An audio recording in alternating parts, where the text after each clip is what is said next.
Yung sabihin, syempre naka-FB tayo, saka yung nagsabi na gano'n. Itago na natin sa pangalang Uno.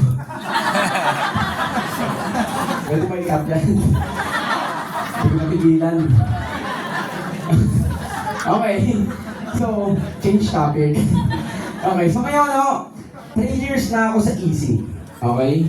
Alam niyo ito, gusto ko po itong i-share sa inyo. Sa totoo lang, nung nagsisimula po ako, ang pangarap ko maging top 5 ng company namin, na previous company ko. Bakit ko pangarap ang top 5? Kasi sabi, pag top 5 ka daw, makakapag-share ka daw ng mga ideas mo, strategy na pwedeng i-apply ng company. So parang gusto ko mag-top 5 para makapag-share ako ng mga ideas ko, ng mga suggestions ko. Ngayon, ginalingan ko po na sobra. Nag-top 4 ako ng company namin, previous company. Nung nag-top 4 po ako, nagulat ako sa usapan. Lumabas kami kasama ng mga top 5. Okay? That time, wala akong idea sa Easy. Hindi ko kilala si Doc Ed kasi wala naman akong alam. Alam ko lang yung company namin ay humataw lang. Yun lang yung focus ko.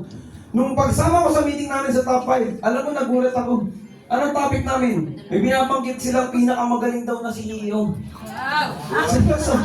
May binabanggit silang pinakamagaling na CEO. Pinakamasipag, pinakamalupit na pro-distributor company. Ano yung pinagsasabi niyo? Sabi ko, sino yan? Binanggit niya si Dr. Ed Cabanito. Ay, grabe yan! Okay. Okay, take note. Galing po ako sa ibang company before, 3 years ago. So after sabihin nun, parang salita sila, shock na ako, di nila alam yung utak ko. Naglalawin ako, talaga? Talaga yung direct referral nila, ganun kalaki? Talaga yung pairing nila ganyan? Pagka-uwi ko, niresearch ko si Doc Ed. Tinignan ko sa YouTube, tinignan ko sa Facebook. Alam mo, in-stop ko, inaral ko, lalo-lalo na yung marketing plan. Alam mo, doon ko napatunayan na mayroon pa ng isang kumpanya na ang tawag pro-distributor company talaga. Seryoso. Anong ibig sabihin ng pro-distributor company? Ang ibig sabihin po ng pro-distributor company, na yung kumpanya na pinaprioritize yung pagkita ng mga distributor kumpara sa sales ng kumpanya. Grabe. Alam mo, doon ako na-amaze. Sabi ko, galing naman ni Doc. Alam mo, sa sobrang tuwa ko, tignan mo, nilisyon ko, tignan nyo to meron kasing dalawa. May tinatawag na position-based. Paano mo malalaman daw ba pagka pro-distributor company o pro-company? Yung isang kumpanya na networking. Ang sabi, tignan mo yung dalawa. Yung isa, ang tawag, effort-based income. Anong ibig sabihin ng effort-based income? Kikita tayo base sa effort natin. Kikita tayo ba? Paano maging SE, GE, GA? Lahat yun by effort. Paano magiging top 20? By effort. Yun, ang pag-effort-based income, ang tawag doon, pro-distributor. Equal opportunity for everyone. Paano mo daw malaman pag pro-company? Pag yung position, binibili. Ang tawag, position-based income. Ibig sabihin po ng position-based income, ito yung meron kang bibilin na malaking halaga para magkaroon ka rin ng direct referral na malaking halaga sa nabebenta mo malaking package. Kasi sa previous company namin, pag may nabentahan ka na Royal, pag may nabentahan kang 15 accounts, 31 accounts. Wala nga, yung BNB ko naman tayo.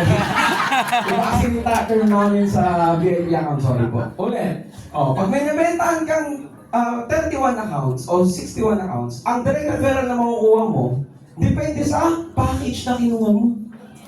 So paano pag yung mga taong gustong yumaman na nag-start from nothing, from scratch? Hindi sila nagkikita. Ang kagandahan sa company natin, yung may-ari natin, literal na may... Kasi equal opportunity for everyone kahit sino. Tignan tayo ng mga sinigang. Pangalawa.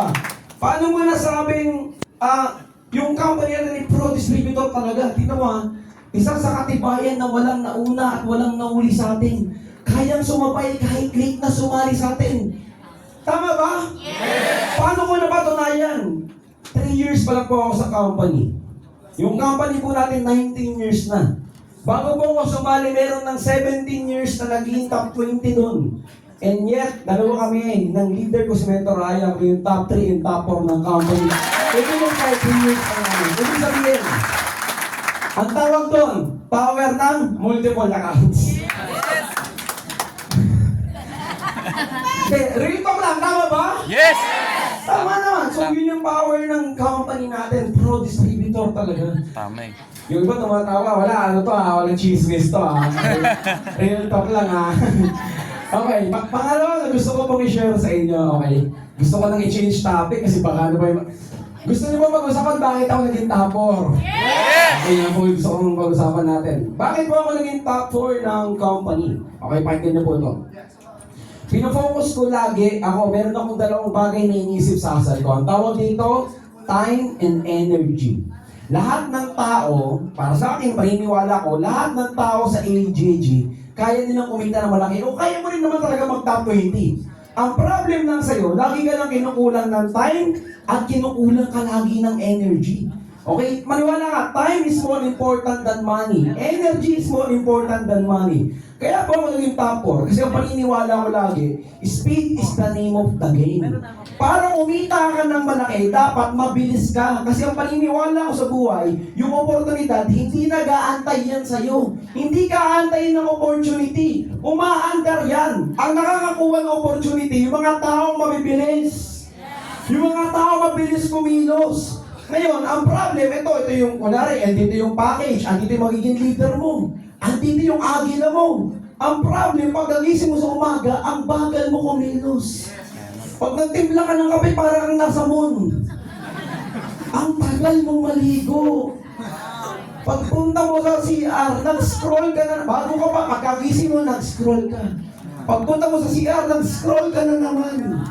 Sumakit na yung dito mo. Alam mo yun? Hindi ka pa nakakaligo, may kidlat na yung hika mo dito. Doon mo lang nare-realize na kailangan mo nung kumilos, ang bagal-bagal mo. Ngayon, ang nangyari, late ka na nakaka-hustle talaga. Alam mo marami daw sa atin? Full time. Okay, hindi yung FU. Paano full time? Full time sila, marami silang oras, pero hindi nila minamaximize, mauubos sa mga bagay na wala namang magpo-produce ng sales sa kanila. Nagigets mo ba ako? Yes! So, ako, ang paniniwala ko, kaya po ako nag-top 4 kasi ang paniniwala ko, speed is the name of the game.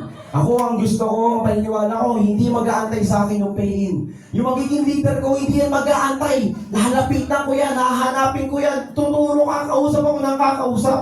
Sabi ko nga, kung gusto mo maging swerte sa buhay, bilisan mo. Bakit? Kasi yung tao mabibilis, yun yung taong swerte. Example, kunwari na lang. Kunwari, magbibenta tayo ng package. Ang kakausapin mo 5, ang kakausapin ko 50. Definitely, maswerte ako sa'yo.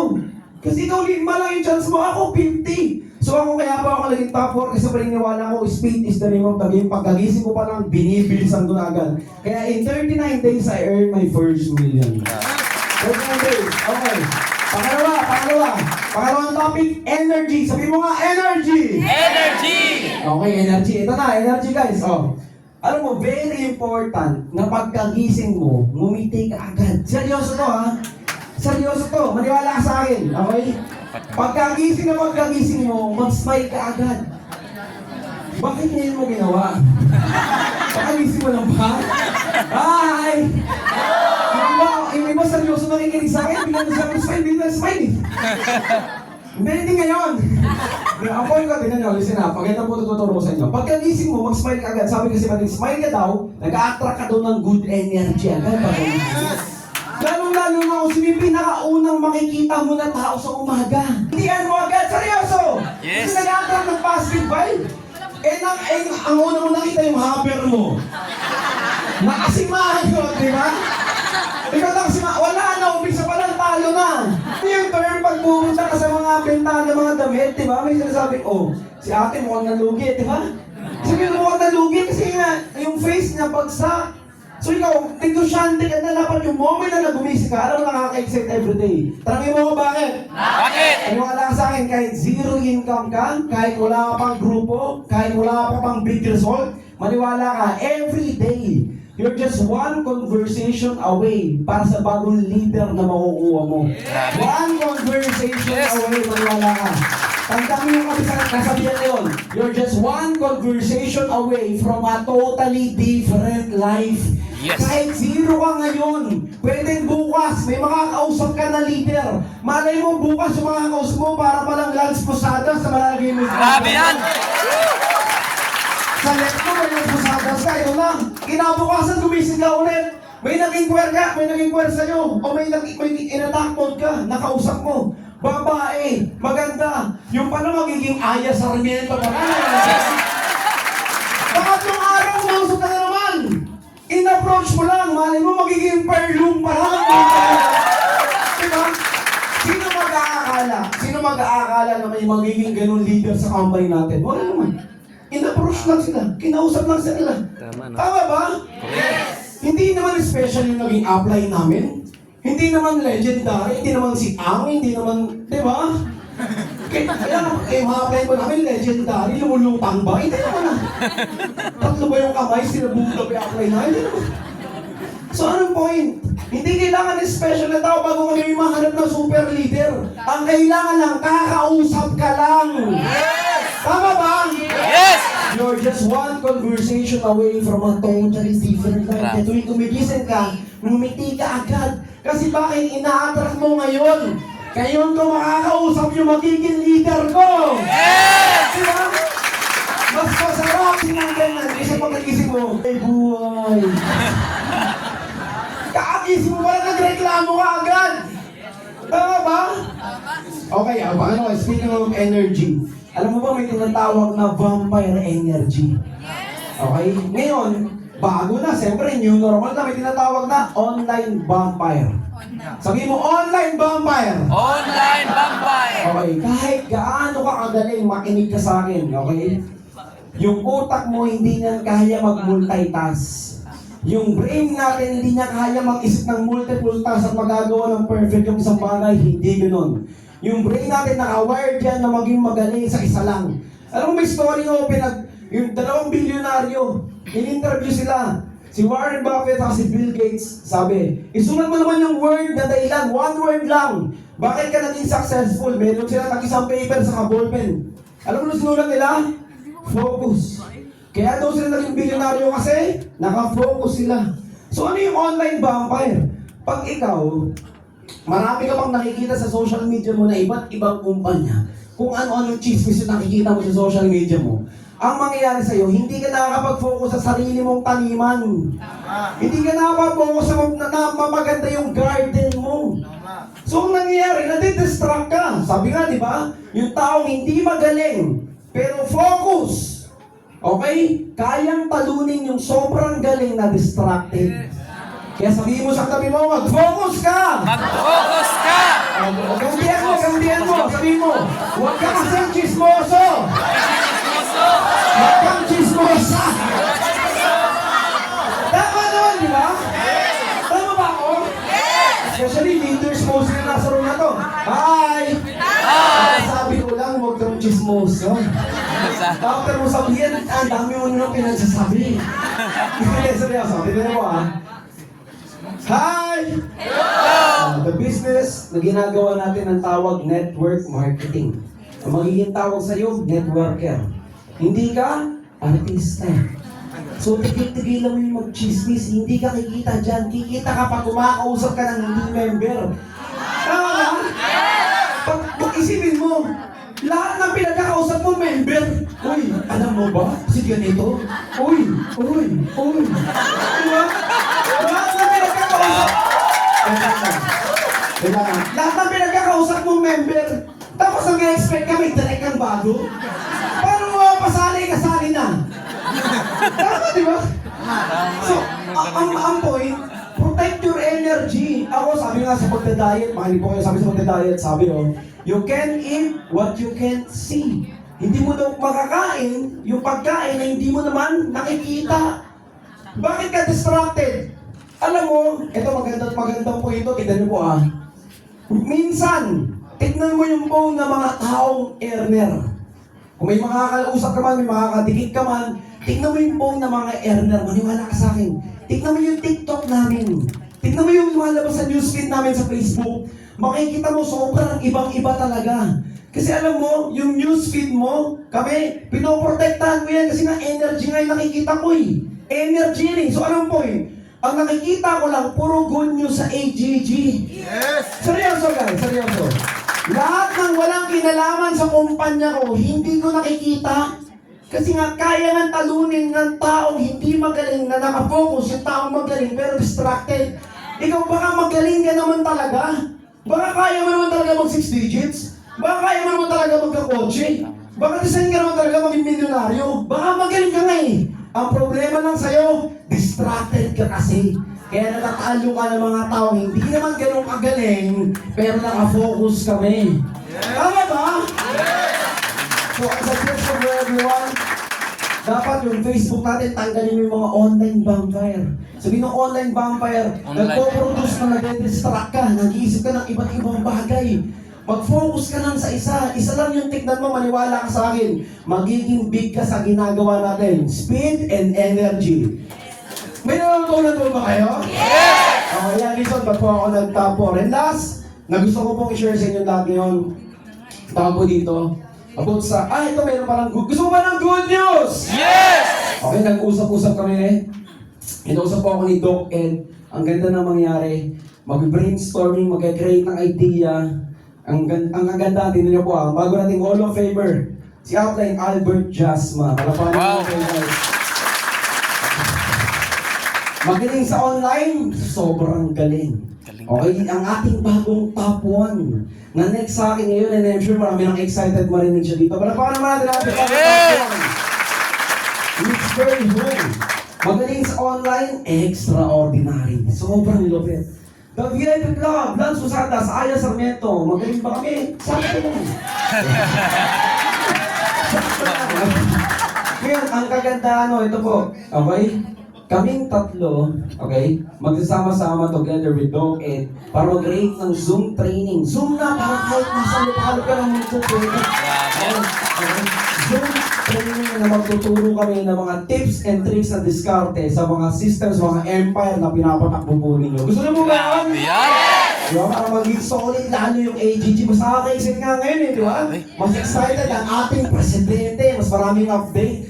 And last na gusto kong i-share sa inyo is about po sa imagination. Okay? May favorite akong kasabihan. Sabi, if you can see it in your mind, you get it in your hand. Yung bagay doon na hindi mo nakikita sa mind mo, mas makikita na hawak-hawak mo. Pero yung bagay na nakikita mo lagi sa mind mo, mas mabilis mo siyang mahawakan.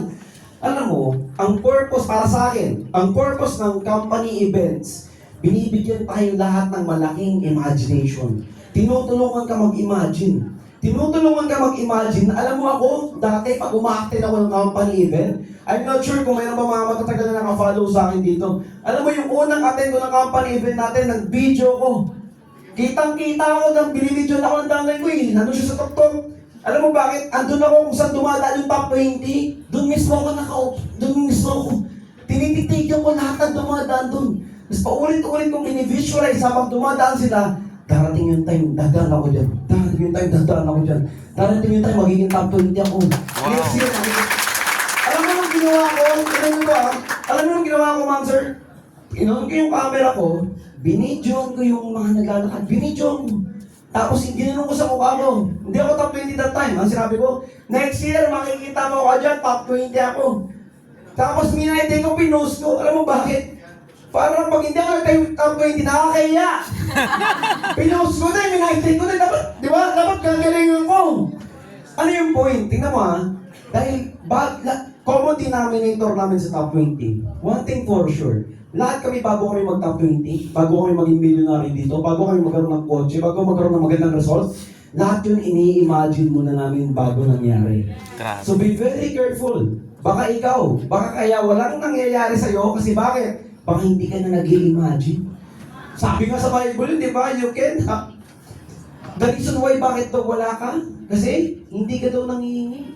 So yung imagination natin guys, very powerful. So sa July 21, pag umaten ka doon, okay, i-visualize mo na, imagine mo na, habang naglalakad yung mga award na yung Millionaires Club, hindi ka pa Millionaires Club, dapat pag tinatawag yung, ako dati tatawagin yung top 20, tatayo ako.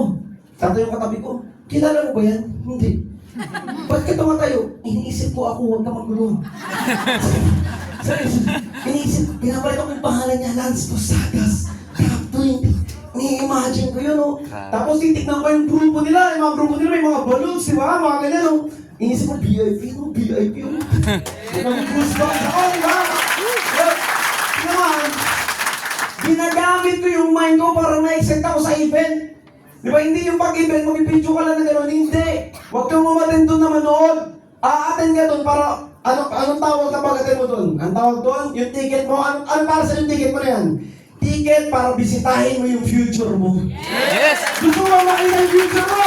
Yes! Umakyat ka sa July 21, di ba? Alam mo ako, habang natutok ako ngayon, ang dami ko nakikita ng mga faces ng mga top leaders ng ating company. And dito yung mga magagaling sa ating kumpanya. Tama ba ako? Yes! Dito yung mga leader, mga top leader. Okay? Alam mo, habang tinitignan ko, what if kaya ganito na kadami yung Millionaire Circle member ko? What if kaya ganito na kadami yung Karachievers ko? Ganon! Kasi para mag-imagine ng magagandang bagay sa atin, para, sabi nga, if you can see it in your mind, pag nakikita mo sa mind mo, you can hold it in your hand. This is Lance Posadas. Maraming salamat po. Thank you. Mabuhay